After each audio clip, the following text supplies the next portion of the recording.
We can continue talking a little bit. I don't know why I wrote down talk. That seems kind of Obvious. obvious. Farms and Factories is a game I've been working on and off for about 5 or 6 years now. It's been a family game. We've all contributed to cards, we've contributed to design, we've contributed a little bit to some of the art, like on the back of the cards, which has changed several times. Friends have helped a lot.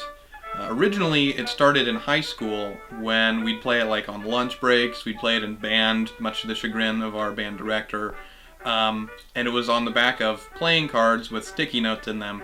So it was a fun enough game that we all enjoyed playing it, even though it didn't have any sort of art aesthetic appeal at all.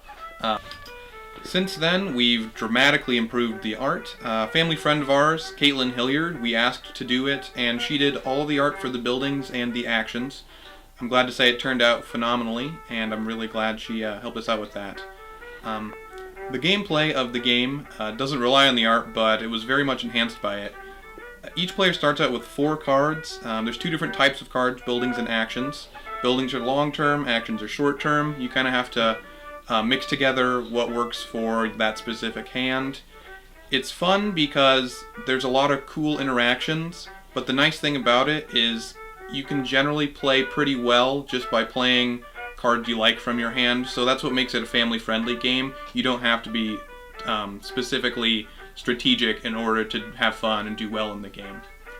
The game itself, Farms and Factories, is set in the 19th century, mostly inspired from American culture.